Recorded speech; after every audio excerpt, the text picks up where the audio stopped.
নমস্কার, দারুণ একটি রেসিপি আপনাদের সাথে আজ শেয়ার করতে চলেছি। শেষ পর্যন্ত আপনারা কিন্তু আমার সাথে থাকুন। ভালো লাগে লাইক, কমেন্ট, শেয়ার অবশ্যই করবেন। রূপার লাইফস্টাইল চ্যানেলে আপনাদের হালকা হালকা তো ঠান্ডা পড়ে গেছে, তাই শীতের সবজি দিয়ে আজ গোবিন্দভোগের চাল এবং মুগের ডাল দিয়ে খিচুড়ি বানিয়ে আপনাদেরকে দেখাবো। চলুন। 250 মতন গোবিন্দভোগের চাল নিয়ে নিয়েছি আর 250 মতন মুগের ডাল নিয়ে নিয়েছি। মুগের ডালটা প্রথমেই ভেজে নেব। তারপর চাল আর ডালটা ভালো করে ধুয়ে সেদ্ধ বসিয়ে দিলাম। এবার চলুন মশলাটা রেডি করে নিই। কিছু তেমন মশলা দেব না, আদা, টমেটো, কাঁচা লঙ্কা আর জিরে এগুলো সব একসাথে পেস্ট করে নেব। শীতের দিনে এই রেসিপিটি করলে দারুণ লাগবে খেতে।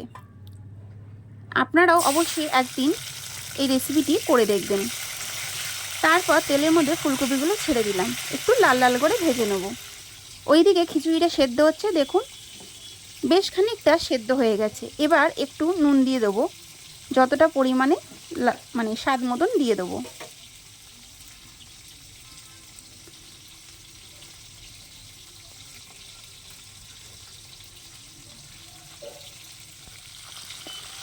ফুলকপির মধ্যেও একটু নুন দিয়ে দিলাম আর একটু হলুদ। ফুলকপিগুলো ভেজে তুলে রাখবো।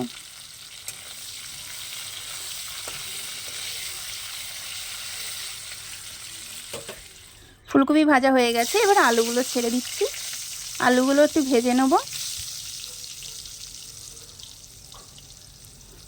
শীতের দিনে শীতের সবজি দিয়ে এরমভাবে একদিন খিচুড়ি ট্রাই করে দেখবেন, দারুণ লাগে খেতে। কিচ্ছু মশলা নেই, হালকার মধ্যে রাতে দারুণ লাগবে। আলুটা হালকা ভাজা হতেই একটু বিনস আর গাজর দিয়ে দিলাম। বেশি ভাজা করব না, হালকা করে ভেজে নেব। একটু নুন আর একটু হলুদও দিয়ে দেবো।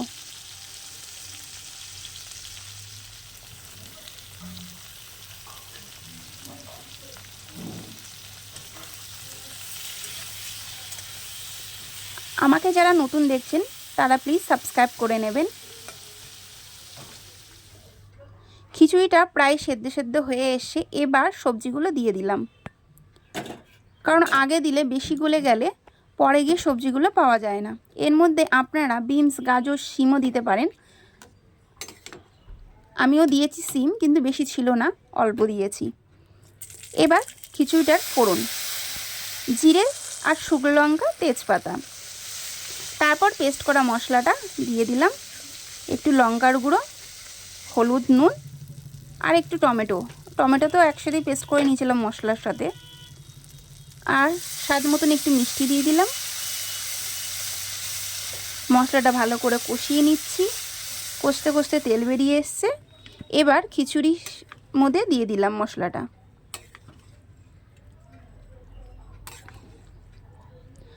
মশলাটা দিয়ে ভালো করে নাড়িয়ে নিচ্ছি। এর সাথে কড়াইশুঁটি পুড়লেও দারুণ লাগবে। এখন ভালো মতন কড়াইশুঁটিটা ওঠেনি, উঠলেও দাম বেশি আর সেই কড়াইশুঁটিগুলো ঠিক পুষ্ট নয়, তাই কড়াইশুঁটি আনিনি।